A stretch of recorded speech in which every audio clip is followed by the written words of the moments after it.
Hi, everybody.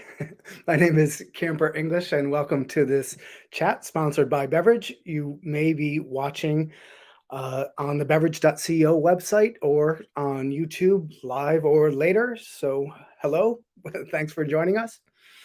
And if you are on the Beverage website, you will notice that they do a few things, one of which is they make and sell a tasting kit, and there are future ones coming. I just got my first one the other day in the mail. They're pretty funky. That's a tasting kit of American single malts, and they also run the Whiskey live events for tastings in the United States and Canada. And third, to bring it all together, they host these chats with about spirits and cocktails and how to taste and the history of drinks. And tonight, bitters in our chat on the bitter truth about bitters. So we have some great guests. I guess I should say who I am first. My name is Camper English again, and I'm a journalist. I write about cocktails and spirits, particularly the nerdiest things I can find to write about them. And I have a book coming out this summer called Doctors and Distillers: The Remarkable Medicinal History of Beer, Wine, Spirits, and Cocktails. And when we hear medicine and cocktails together, bitters should probably be one of the first thing that comes to mind. So we'll get deeper into that this evening. So to introduce they're not my guests, we're all each other's guests. We'll start with Amy Stewart, who needs very little introduction compared to the rest of us. Amy is the best-selling author of The Drunken Botanist, which is one of the most important books that we refer to in the spirits industry, along with a lot of other books, usually focusing on the natural world, including Wicked Plants and Wicked Bugs. Those are my second two favorites. And more recently, a series of novels, the Kopp sisters novels. And Amy had recently mentioned that she's writing a new book now. Are you talking about that? Sure. Yeah, no, I'm writing a book about trees right now. And are you also illustrating that book? Do I remember that correctly? I am, yeah. This is my first time. I'm also an artist, but I've never illustrated a book before. So it's fun. It's a new thing for me. That is terrific. And I'm just curious as a starter question. In what drinks do you take bitters, or do you have any funky way of enjoying them? Actually, I want to make a big plug just for bitters and soda, just like bitters and club soda, as something you can drink anytime, in the middle of the day, on an evening when you're sort of not drinking, but you want to feel like a grown up anyway. And I think this extends from little bottles of bitters like Angostura bitters all the way to a Campari and soda or another, Amaro and soda. What I like about that is that you really taste what's in the bitters. That's the point I want to make. Like that is a way that you can directly experience what the bitters themselves are doing. Awesome. I was having a bitters and soda myself. Cheers. Perfect. But I was worried about burping, so I stopped. Don't do that. Okay, and our third panelist for this evening, I'd like to introduce Lee Egbert, who is a founder and mastermind behind the production of DASHFIRE Bitters out of Minneapolis, Minnesota. I was on the website earlier today. I counted 22 varieties of bitters available, plus some canned RTDs, which I've had the pleasure of trying, and some liqueurs and coffee beverages as well. So thanks for joining us, Lee. Yeah, absolutely. Yeah, I guess when it comes down to bitters, we have a lot of them. So and those are just the ones we have out there. So we obviously have like a very large library too. And at home, of course, I have ones that nobody has. So it's kind of nice. But yeah, we're ready to talk about bitters. Nice. Speaking of libraries, you mentioned earlier that you have an employee library that may include Drunken Botanist. Absolutely. In fact, it's the probably first book that we actually require at our distillery, just because it covers so many of the spirits and more of the esoteric ones. And it really is a really good place for even anybody who's interested in craft cocktails. It really gives you the base overview. And like I was just talking to Amy about, it literally, you can go back and read that book time and time again, and you pick out more and more out of it. It really does kind of give back again and again. So, and it's just a gorgeous book too. So, I mean, I'm a visual guy. I do all of my own label design and all the taste design as well. So I appreciate things that look cool and are pretty and elegant and have that classic style. But that book just really has so much detail in there that I love to read it. I also have the audio version too, and I'll listen to it every once in a while as well. So yeah, it's a staple. It should be in anybody's library. Right. Yeah, I keep a copy on my phone, electronic copy, as well as the print version, so I can search it at any time in any place. Yeah. So Lee, I wanted to start with a similar question. Do you have a unique or favorite way? I'm sure you drink a lot of bitters, but what's coming to your mind right now? Oh, my favorite use for bitters is actually not a beverage at all. It's pancakes. My daughter and I make every single pancake you can possibly ever imagine. Every flavor of pancake. I'm even working on a side business for her that's just pancakes. And we just love them. We just love them because you could make them whatever you want, savory, sweet, all of that. But bitters are used, for cocktails, but also culinary purposes too. And that's what I really love about them. And I find that I actually reach for bitters, or most people reach for bitters more for cocktails when they also are using them in cooking, because it becomes just something you think about more regularly. And so if you just find yourself putting it in something, just replace out bitters in forget vanilla extract. That's in everything. It's boring, So use something else. There's so many cool bitters out there that you can swap out your extract in your cookies or, whatever. And it's just so many cool ways of doing it. But that's my favorite use for it. That's awesome. Do you put it in the batter itself, or more in the syrup?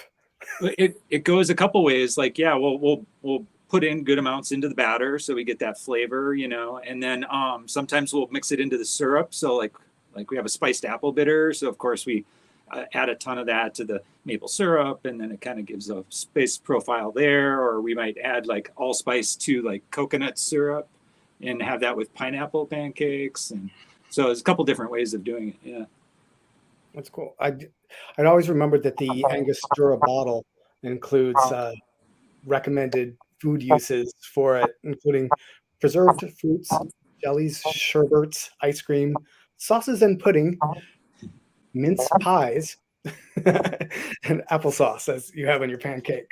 There was a famous chef, I forget who it was, that said, whenever I'm cooking and I'm missing something, I always reach for bitters, because it's such a unique, the bitter profile is such a unique part that you can add to something, and it just fills a hole that kind of almost nothing else does. So it's lots of uses. Wow. Okay, so now somebody has to write the bitters cookbook. Like I want the spaghetti sauce recipe. I want the pancake recipes. I want all of that. That's amazing. I want the Thanksgiving cranberry relish recipe that's got bitters added. I can just see this going on forever. That's so cool. Yeah, it is. It's so fun. And with all my family and friends, they're always like, not everybody drinks, but they still want to use our bitters, and they're always finding like cool creative uses for them that, I love to hear that. So it's it's fun. It's fun. Right. So I don't know if you guys are hearing some of the feedback that I'm hearing on when I speak. So that means you just have to talk more so that I don't interrupt the broadcast as much. But I think a good place to start would be to come up with a definition of what are bitters.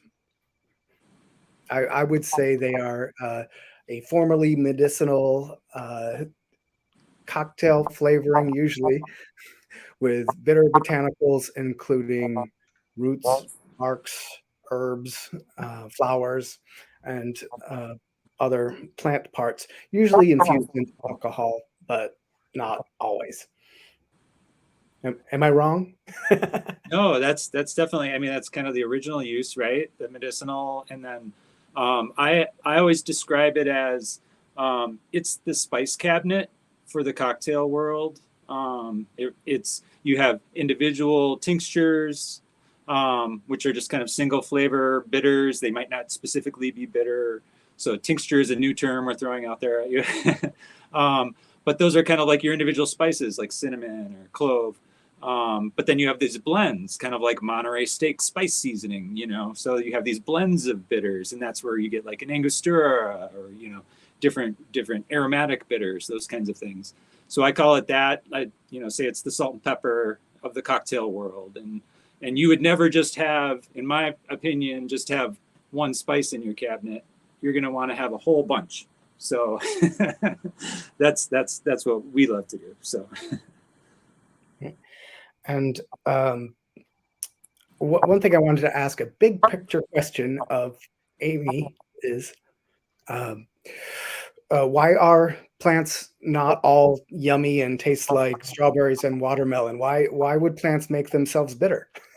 Yeah, right. Well, so I think the important thing to remember is that all plants are these living green chemical factories. They're making an incredibly complex array of chemicals all day long for their own purposes.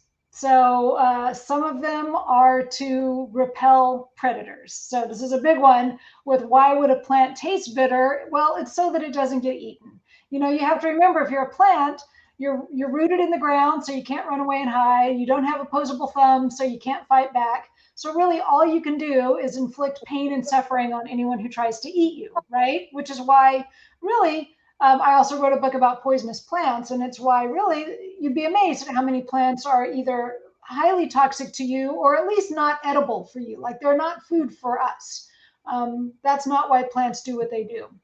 So even when plants are making really delicious compounds, like you think about lavender and this incredible kind of floral citrusy compound that it makes, you know, they're making those to attract pollinators, maybe. So everything they're doing for their own purposes, which mostly has to do with survival and reproduction. In some cases, it's about killing a fungus. So plants are capable, eminently capable, widely capable of creating chemicals that will kill a fungus or make it inhospitable for a fungus or a bacteria type of infection to live on the plant. So, you know, it should come as no surprise to us that most of what plants are out there doing have nothing to do with us. They're not doing it for us. They're not thinking about us. This is not to serve us. It's entirely for their own purposes. And we just happen to be lucky that some of those chemicals, we like what they do. So we like the sugar that plants make, which is because, you know, like grapes, for instance, they taste delicious, but that's not for us. It's for birds who will grab the grape and run away with it and deposit a seed somewhere else. So it's a bribe so that a bird will do seed dispersal. But we're sort of like hitchhikers who take advantage of some of these compounds. And so what that means is it just so happens that some of those compounds are also very good for medicine. They might have anti-tumor properties. They might have antibacterial properties in humans, antiviral properties.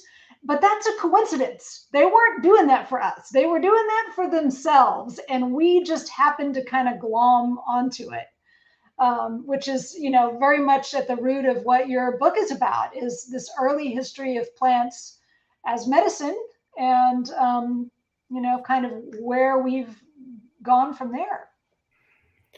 Yeah, exactly. And that's something that I wanted to bring up as far as the early history of bitters before they got into cocktails. Yeah. And if I'm echoey, feel free to take it and run with it. I just moved closer to my Wi-Fi, but it didn't get better. Well, if you want me to talk about this for a minute while you're thinking about your echoey sound, I will just I'll say this. I'm sort of moving into your turf here, It's but okay. let me just say this. You know, before we had pharmacies, before we had Walgreens, before there were pills and injections, the only medicine we had was plants. That was it. That was all. You know, if you had the misfortune to get sick in London in the 1700s, and like pretty much everybody in London was sick in the 1700s, all you had were plants. That was it. And so, how do you preserve those plants? If you're a pharmacist, as this is important, as plant matter dries out, a lot of those chemicals that the plant makes, they evaporate. They go into the air and they're gone. And we can all experience this, like if you squeeze a lemon for a drink, the whole house smells like lemons. And the reason is that all those wonderful flavor molecules are floating around in the air. They're not in your drink, they're floating around in the air and they're going up your nose.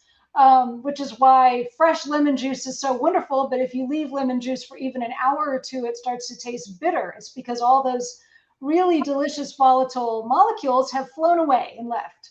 So when you dry a plant out, a lot of molecules just disappear and others go through a chemical change like oxidation and they become a different kind of chemical.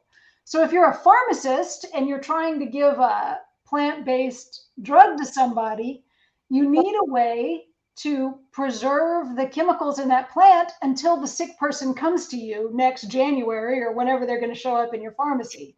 So one good way to do that is to take a bottle of alcohol and shove some plants in there.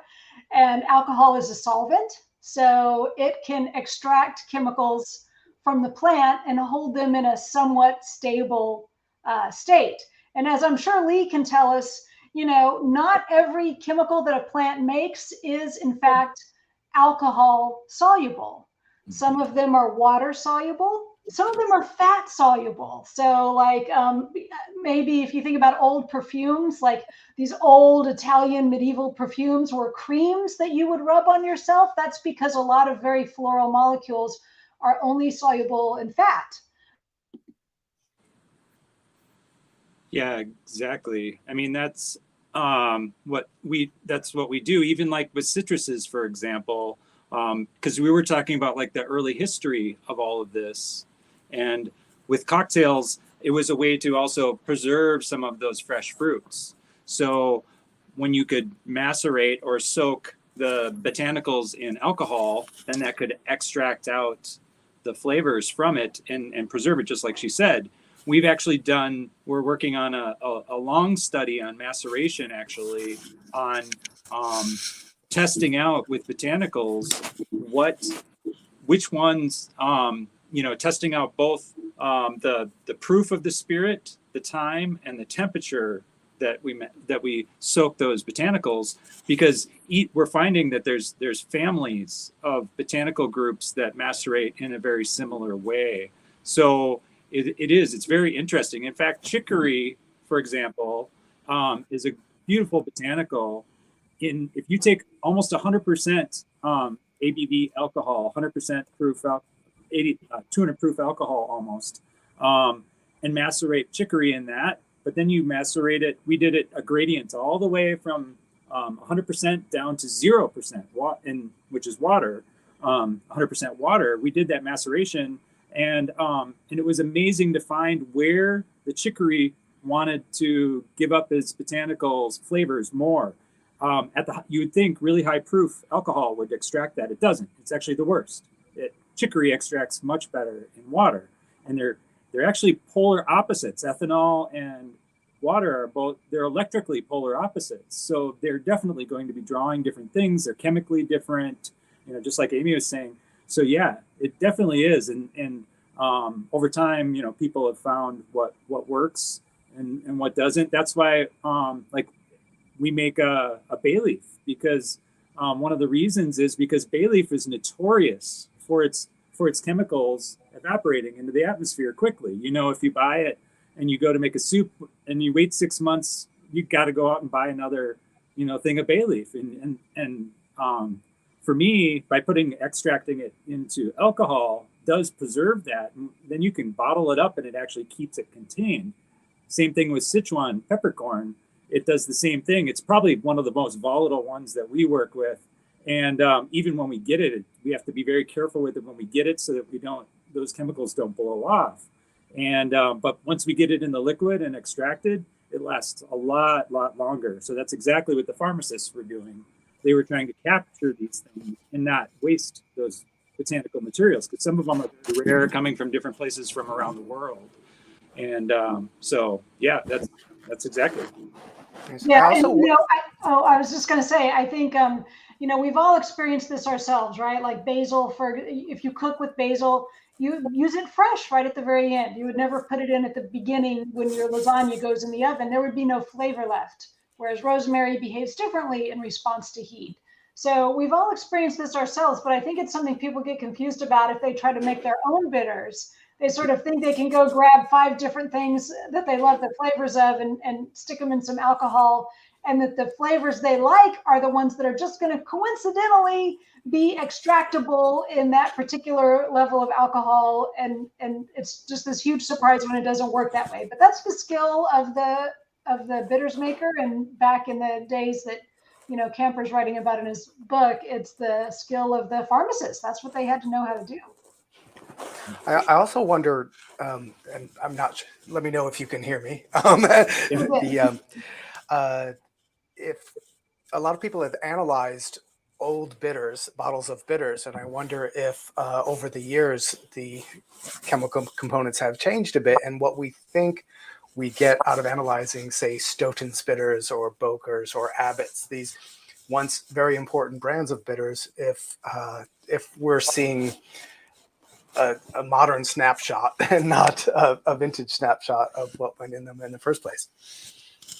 Yeah, I think it could easily be true. I mean, all those chemicals in there, you have the chemicals that were in the botanical, then you're mixing that with other botanicals, with other chemicals. And then those chemicals are having reactions, some of which happened over years of time. Like in rums, for example, you might have a putrid taste that turns into a pineapple taste chemically after, say, like 8 years or something like that, and it tastes beautiful. But you could absolutely have that. But then also there's processing too. The way botanicals are processed now and the way they were processed back then. I've made whiskey where I've gotten corn from the exact seed that we provided to 2 different farmers, and they come back processed different and they taste completely different. So even just how they're treated, how well they're cleaned, or how they're dried, there's so many elements there that could change what those old world flavors were. It's so hard to tell sometimes, but it's fun to try. Well, and speaking of the old world, I wanted to bring us back to how bitters got recreational, and what a lot of bitters were designed for were stomach issues, indigestion, flatulence, constipation, things like that. They help the system get running, and there are a lot of components to them that perform those and are used in traditional medicines all over the world. But when we look at their appearance into cocktails, it tends to be the definition of the cocktail, which was spirit, sugar, water, and now bitters was the new ingredient that differentiated a cocktail from a sling. So what was up with that, as far as the smart people like David Wondrich have been able to find out through historical research, is that cocktails were morning drinks, and they were taken with stomach-soothing ingredients in order to get people going in the morning and off on the road, which is not how I tend to drink them today, personally, but I guess that's what you did in 1806. Well, Camper, I think the thing that's so interesting about that, and you're right, a lot of the So I'm married to a rare book dealer. When I was writing Drunken Botanist, he would bring home these old pharmaceutical reference books from the 1800s with just page after page after page of recipes for bitters. And a lot of them are to treat digestive ailments. And there's good reason for that. We all lived with very poor sanitation in those days. And food poisoning was a real issue because we didn't understand food safety. So we all pretty much had an upset stomach all the time. So that's where that came from. And it is a great example of plants that were regarded as medicinal. And it turns out they were right. Like a lot of times they were wrong, you know? So saying that you add Artemisia absinthium to wine and the Romans thought that cured intestinal worms. No, it didn't. But in the case of a lot of these ingredients like gentian is a great example of this.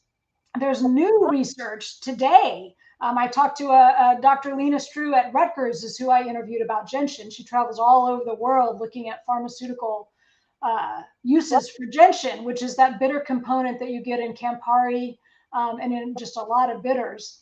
And there's good evidence that if you just swirl it around in your mouth, you don't even have to swallow it. The bitter components in the gentian talk to the nerve endings in your mouth, which talk to your brain, and your brain tells your body to produce more saliva and gastric fluids up and down your digestive system. And it's actually useful today. People who have swallowing problems because maybe they had chemo and radiation in this area and they can't swallow, just swishing a little something like Campari or Suze around in your mouth can make those connections happen again. So it's a great example of where the early pharmacists were right. It actually did help your digestion a little. And then we get into this modern era at the turn of the 20th century with the FDA. And in Europe, they also had similar regulatory agencies. And all of a sudden, you couldn't make a medicinal claim unless you met some standards. And so a lot of these bitter makers just sort of skulked off away from the pharmaceutical side and said, you could just put it in your drinks just because you like it as well. And we're sort of content to let pharmaceuticals go in one direction and they keep doing their thing and stop calling it a medical treatment. But the ingredients and the effect of the ingredients never changed. Now, you mentioned learning about some bitters and bitter ingredients from old books. I'm curious, and I know, Lee, I think you experienced some sort of out in the real world. I don't know, Amy, I assume you have been in the real world yourself as well. But Really? Lee, you did some travel in some other countries that perhaps inform some of what you brought into your thematic bitters. Yeah. So yeah, I lived over in China for a year and a half, and and travel a lot when I can, and we just everywhere you go, of course, kind of like the the wet markets and those kinds of things, but there's all these spice markets, just all over the world, in Morocco and India and China and Sri Lanka and all of that, and all of those places, it's always just a little bit different. Even some of the botanicals that are found that are grown in different places are even a little bit, they have their own version of that. And so for me, I just, I could spend all day there and have to get yanked out because it's it can take a lot of time, but it's just one of those things where once you start noticing the little varieties and the differences and the things that really matter, having an opinion about certain botanicals and stuff, and knowing which ones are good and bad and all of that, it takes reference and takes a lot of time to kind of learn all that. So that's what I was hardly interested in. In fact, we brought for our Chinese inspired bitters, it's actually it's a unique formula, but the Sichuan in there that we use was from the markets in Sichuan when I lived over there. So the first batches were made with that. And so that's why I'm really picky. I went through 24 different suppliers for Sichuan just to find the exact one that really truly mimicked what I could get over there. And that was, I was in New York Chinatowns and San Francisco Chinatown, everywhere trying to find, the best of the best. And and we have cool communities in the Twin Cities too. We have a really cool, strong Hmong community and cool Hmong markets and all kinds of just really fun stuff. So anytime I get to travel, travel is just good anyways, in general, I think for connecting people and understanding cultures and all of that. And, but food and spice is it's got a little special place. we have some sort of weird connection problem here where we're all coming and going, but we'll get through it. We will. Yes. And I tried from my local spice and bitter botanical purveyor, which I'm lucky to live a few blocks from SF Herb Company. I tried some sarsaparilla from India and some from Mexico, and it was so radically different between the two. What one was more earthy, one was more aromatic, was a big difference. But it was it really being able to purchase two at the same time really made it stand out how different botanical can be just depending on where and how it is grown. Yeah, absolutely. And so, Lee, we were just talking about regional differences in essentially the same spice or the same plant. And, there's a couple of things. One is that the same, let's take juniper berries, for example, grown in different parts of the world, could be different species or subspecies or cultivars. So, so if you think about tomatoes, the tomato is the species, right?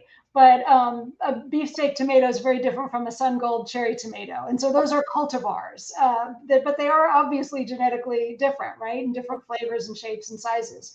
So in some cases, different regions grow different species or subspecies or cultivars because it's just what they've always done or it's what succeeds there. But the other really interesting thing is that even genetically, or a identical species of the same plant, you put it in different environments and those genes will express themselves differently. And we call that an ecotype. So it's something that's becoming more and more important in the plant world, is to understand that plant's ecotype, so that when we plant it again, we know whether we're getting the one that expresses itself this way or that way. So that's sort of like the new world of genetic differences. But all that shows up in the spice world because it becomes apparent when you do what you said, where you get the same spice from two different countries and it's wildly different. One bitter botanical I wanted to ask about and see, Lee, are you using any cinchona bark? We don't use them in the bitters. We definitely have made a lot of tonics with them for cocktail blends that we've been doing with that. But we don't use it specifically in any bitter. We mostly use angelica root and gentian root and a little bit of wormwood is kind of our main bittering agents. And then there's a lot of individual botanicals that kind of have a botanical, a bitter direction, but no, we don't. I noticed from my local provider that during the beginning of COVID, there was a run on cinchona bark for its belief that it was a possible, preventative. And I did see another tonic maker say that one specific variety of the cinchona bark was out while others were still available, and I wasn't aware that people were blending them. Yeah. Yeah. My theory behind that is, there's two parts of that. One was that people were kind of thinking of it potentially as maybe a home remedy, but I think the other part of it was when everybody was at home baking bread and making cocktails, they were making everything from scratch. And I think that they were just using up all of the base ingredients, because I did notice that. There's a couple of them that fell into that group where, it seemed like everything just got sucked up at the same time. Yeah. Yeah. Well, there's all these trees that produce legit medicinal compounds. And of course, cinchona is one of them, which produces quinine, which is a treatment for malaria. And this was of huge interest to Europeans going around the world. We think of this golden age of botanical exploration being all about we're on a quest for spice, as if people were sitting around going, this pie isn't quite delicious enough. Let us set sail for Latin America. And, we're going to go kill a bunch of people and we're going to pillar and plunder to make our pies a little more delicious. But really, a lot of it was, well, there were a lot of reasons, but one of them was that people were really driven by a quest for medicines. You know, all of Europe was terribly, terribly sick. Pretty much everybody had not just an upset stomach, but a fever most of the time. So cinchona tree, also the Angostura tree, also in South America, had legit anti-fever properties that were better than nothing. I mean, we didn't even have aspirin yet. So certainly they don't stack up to an aspirin or a Tylenol today. And there's a lot of downsides to taking a medicine like quinine, as anyone who's ever had to be treated for malaria will tell you. In other words, do not try this at home. But that was a big motivating factor. People were really looking for medicine, and what they got along the way were, of course, interesting spices and other things of value that they could trade as they charted their course of colonialism and destruction around the world. Yes. And one thing I learned in researching my book was that pretty much every spice ever was treated as medicine at one point in its life. Yeah. Which I had no concept of that before. So all of the cloves and cinnamon and, of course, anything minty and rhubarb, but rhubarb root more specifically, were used medicinally before they became recreational, just like alcohol. Yep. Well, we were pretty desperate for treatments for everything that ailed us, and you know, for thousands and thousands and thousands of years, we had nothing better to do than to go wandering around in the woods and see what we could find that might help. Like, what else are you going to do, right? We had none of the scientific equipment and knowledge available to us today. So, well, kind of going the other direction. It seems with botanicals, like, because there are so many we do know about, and we're kind of testing them out, but there are botanicals that are being taken away as possible uses as well, and you know, for good reason. But some of our most beloved botanicals might go away at some point. For example, Jerry Thomas's book, you know, The Bon Vivant's Guide to Bartending. In there, he has a bitter called a decanter bitter, and it's a great recipe. You should make it at home if you haven't already done so. It's a very cool bitter, but he calls for a specific ingredient in there called snake root. That snake root is now illegal for use by the FDA, so we can't use that to make that in our bitters.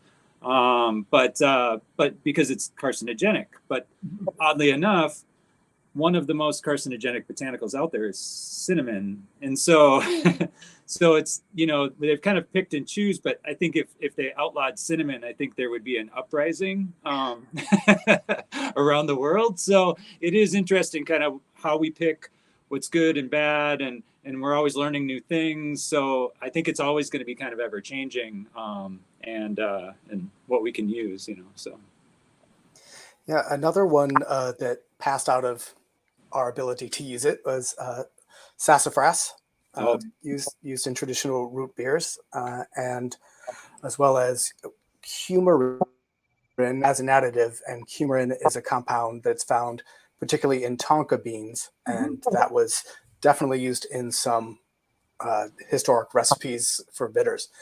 But they can use coumarin in other countries, and tonka beans specifically, and it has a wonderful vanilla, hay, white flower aroma that's great when you can get it. right. yeah, I've had some bitters made with tonka bean, and they're delicious. It is a really cool botanical, but yeah, you can't use it anymore. And then there definitely are a couple of those that we had to let go. So you'll find too, there's be some people make like tobacco bitters, and tobacco is very dangerous. Yes. And I've been playing around with a blend of bitter that is not made at all with tobacco, but tastes like it was. So I'm using a whole different library botanicals and kind of pulling those together to kind of create a tobacco-esque, but without using tobacco. Unless you have special equipment that can separate out the negative chemicals, you know, it's very, very dangerous. Yeah, when I was researching Drunken Botanist, that was right during the era of tobacco bitters and cigar bitters. And, you know, I had just written a book about poisonous plants, and tobacco is a fascinating poisonous plant. It makes this chemical called nicotine, which it uses, again, to repel insects, to kill insects. And it's also pretty good at killing people. So I was sort of horrified to see bartenders just like, how much nicotine are you putting in that person's drink? And I've had accidental nicotine poisoning by going out into a tobacco field and kind of putting my arms around the tobacco plants to have my picture taken. And getting tobacco leaves up against my skin, and it was enough transdermal nicotine to, you know, make my heart start racing and stuff. So, yeah, no, it's interesting what plants are outlawed because of potentially either carcinogenic effects or other health effects, but also what's legal. For instance, tobacco. So it is a funny regulatory process that's a little bit haphazard in a way. There is a special list that the TTB has of ingredients that are allowed in alcoholic beverages and pretty much nowhere else. And those things are all suspiciously things that are in a lot of old world bitter liqueurs, as well as bitters.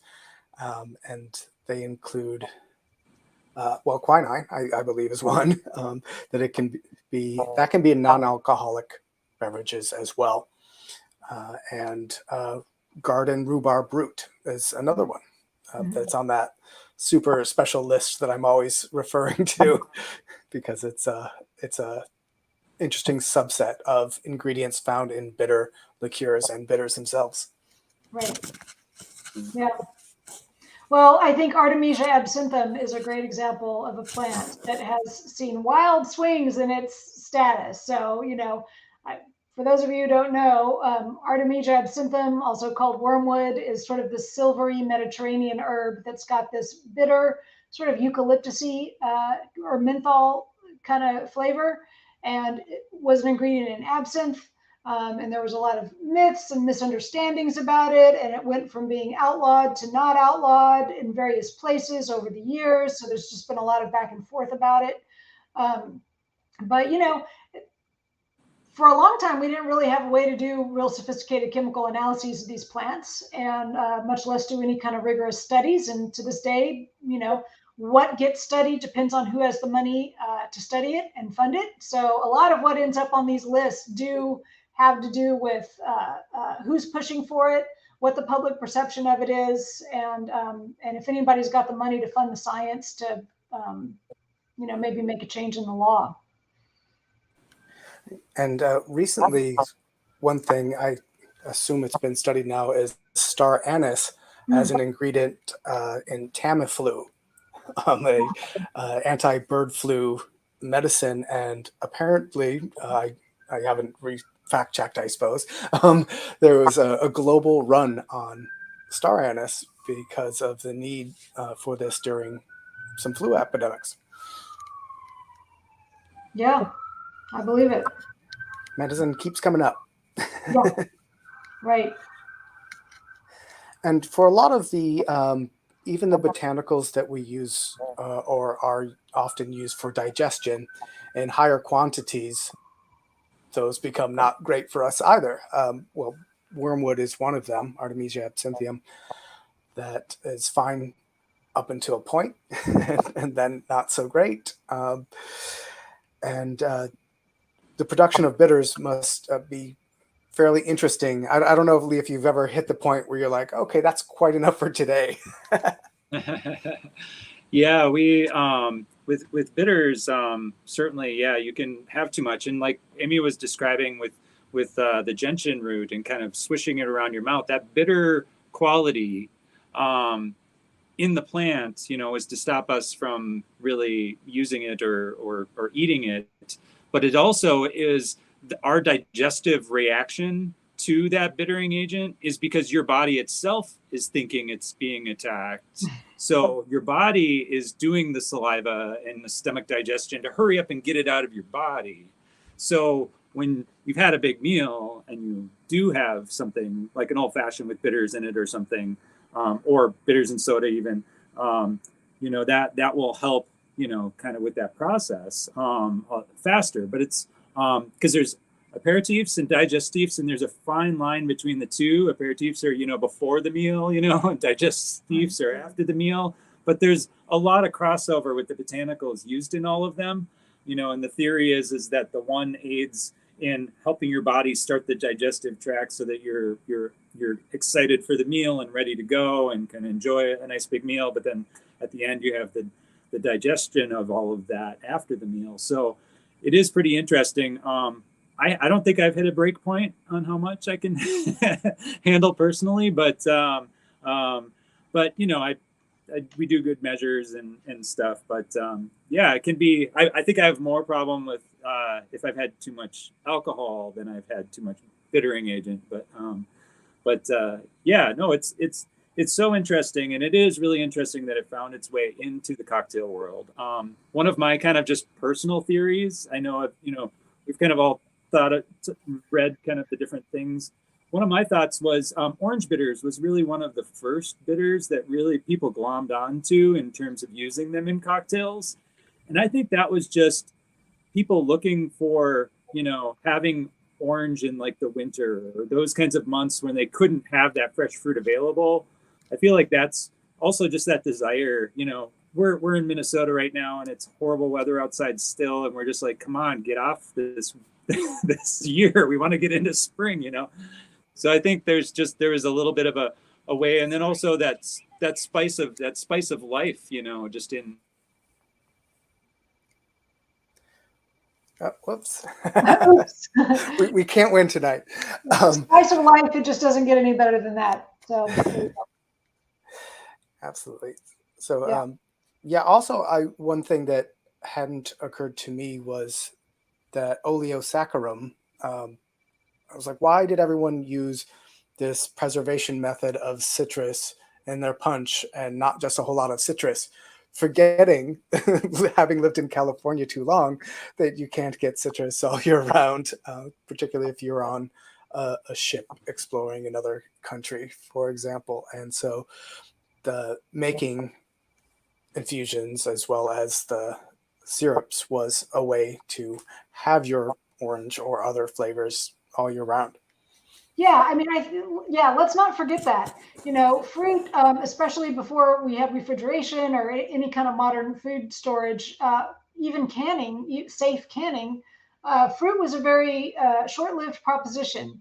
And before we had airplanes flying our produce from all over the world, you had to eat what was local and what was in season because there simply was no other alternative. So if you can take a flavor like lemon, if you think about limoncello, or you know, anything lemon or orange or citrusy, then you can have the positive effects of citrus. And of course, it's usually coming from the peel, which is great because you know the fruit can get eaten, but we can still use the peel for something, and you can bottle it and have it later.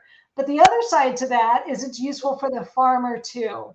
You know, if you've got a big crop of corn, and you can only take so much corn to market, and also it's expensive to haul big bushels of corn to market. If you can haul a few bottles of bourbon to market instead, you know, you've used up the rest of your crop very efficiently and you have a much smaller, higher value product that you can sell. So it worked both ways. It was it's a good way to use up the crop, but it's also a way to make it portable so you can have that flavor around the world. So yeah, more orange bitters in everything as far as I'm concerned. Yeah. And that's something I wanted to ask Lee about. I know your flagship product is a barrel-aged orange bitters, but you have several different categories of bitters on your website. And I'm curious, we went from bitters are good for stomach ailments to you have thematic bitters for places, some vintage recreations. How would you categorize different types of bitters? Yeah, there's a lot of craft producers that make all kinds of really cool bitters. Generally, they all the different producers kind of fall into different camps and do different styles. So there's the ones that have individual flavor bitters, which really truly are more tinctures. Like even ours, we used to call them tinctures. It wasn't. it wasn't worth trying to make that education battle. So we just called them bitters at the end of the day. But those are all like single flavor. That's our botanical series. But like I said, with the spice rack, you have your individual spices and then you have your blends. And blends of bitters is really what it very much started out with. I mean, even orange bitters still had other botanicals a lot of times in there as well. But yeah, I think from a bitters perspective, you know, there's ones that are adding just kind of general flavors to a cocktail that you would understand, like lavender. So you want to make it taste more like lavender. It's very simple. The other ones, though, are kind of doing a lot of the heavy lifting of making something more complex and interesting for you. Somebody has taken the time to develop a blend that really plays nicely with certain spirits and those kinds of things. And that's what we kind of know as, like, say, the aromatic bitters. That's kind of, those were designed to be kind of a catch-all and be used in a lot of different situations. We have 5 aromatic bitters because one is not enough, in my opinion. There's many different seasons in the year. There's many different flavors and things. And so I'm always, you know, going through different ones at different times. And so that's kind of why we have a broader aromatic collection. But then our citruses, even like you said, our flagship was our debut album was the vintage orange bitters with the bourbon. You know, I'm a bit of a whiskey snob, and I, you know, make whiskeys as well. And so I wanted to make an orange bitter that was unique for me, and also, you know, I didn't want to put vodka in my Manhattan, so because I'm a whiskey snob. So and of course, orange and bourbon are just go hand in hand, you know. So that was really beautiful, but that bitter can only be used in very specific cocktails, brown spirit-based cocktails mostly. And so we actually have another orange, and that's because, you know, maybe you don't want to have a brown spirit orange bitter, fall spiced orange bitter in your martini. You know, you're going to want something more elegant, more brighter in aroma. So that orange uses other botanicals like orange flower water and cardamom to kind of create these high, I call them low, medium, and high aromatics. I find that certain botanicals tend to lift more and be stronger aromatically. So you know, different ones are used for different things. So in that orange by itself, it wasn't quite enough. Even there, you know, Amy talked about the difference between things that are chemically different from their fresh version and their dry version. We use just a touch of dry, but we're using Curacao oranges for kind of like the bitter agent in that orange, but the rest is all fresh. And the reason why is when you go to like a craft cocktail bar, you know, I still remember my first one that I went into that really hit me with this whole, what ended up being my last decade of life now was with these bitters. But you know, when you're in a craft cocktail bar, when you smell that citrus, because there's all these twists of orange kind of happening. And a dried is not the same. I mean, chemically, it goes through that chemical change. And like Amy was saying, you have all these chemicals that are blowing off, but it's also changing chemically. Just like a banana at the beginning of its life is green, it tastes different than a brown banana. That's because it's not the same chemical makeup by the end. So it's going through this change. And so that's what happens with bitters. And so that's why we use fresh. All of our citruses, our grapefruit, we treat even differently as well. That we peel the outer pith, we can kind of control the depth even in which we peel. And then we peel into the pith, and we use a certain percentage of the pith specifically because for the grapefruit, that's our bittering agent because we want the grapefruit itself to do that work. So there's so many different elements there. And then lemon and lime, we have to treat those even more differently. They're very delicate. They like to oxidize. So we have to, you know, make sure they're submerged a certain amount, and we use a nitrogen layer on the top to avoid oxygen and all of these things. And so yeah, they're all very different, but man, they're important ingredients. You know, each one is different. That's why we have so many citruses, because, you know, they just play so differently in different cocktails. And so yeah, no, it's that's where I generalize them. And then of course we have, you know, our Vagabond collection, which is, you know, from my travels around the world. So those are kind of, you know, from just my favorite travels, because, you know, if you're going to travel, you should just follow your stomach, I think. and just travel where the food's at. I don't want to go any place that doesn't have good food to start with. I did see in one of your ready to drink cocktails, you have chai bitters in White Russian. Oh yeah, that's one of our most popular now. Yeah, we didn't think it would be, but it is. It sounds delicious. I haven't had the pleasure yet, but I was like, what a great idea when I saw that. After China, I was in India for a month and a half or so there in Sri Lanka, and I volunteered at Mother Teresa's house. And every morning you get your tea, right? And you get that from the chaiwala, and the chaiwala, everywhere you go around India, they make the chai tea differently, and it's really beautiful. I mean, they use more green tea in the north and black tea in the south, and blends across the board, and but it's just really beautiful. And I just, I love all of the different botanicals that I see people using, especially if I always got excited when I saw one that I hadn't seen anybody use in chai tea yet, like black pepper or something like that. So, but yeah, so that's kind of our chai bitters is in the White Russian, and yeah, I think it's pretty darn good. Great. Well, we're almost coming to the end of our time today. That is a fast hour, I would say. But I personally have learned a lot in this chat, and also gained some new perspectives that I hadn't considered. Hopefully, I'm not too. My microphone isn't breaking up too much right now, but because I wanted to thank my our panelists, Amy and Lee, for joining for this talk. There are further talks pretty much every Wednesday, and you should check the beverage website to find out what the next ones are. I'll be back in a few weeks to discuss the old-fashioned, and I'll use a different Wi-Fi at the time to see if that improves our reception. So thanks again, everyone, for coming, and I think that's it for tonight. So thanks a lot. Thank you, Lee. If anybody's ever in Minnesota, come visit. Yeah.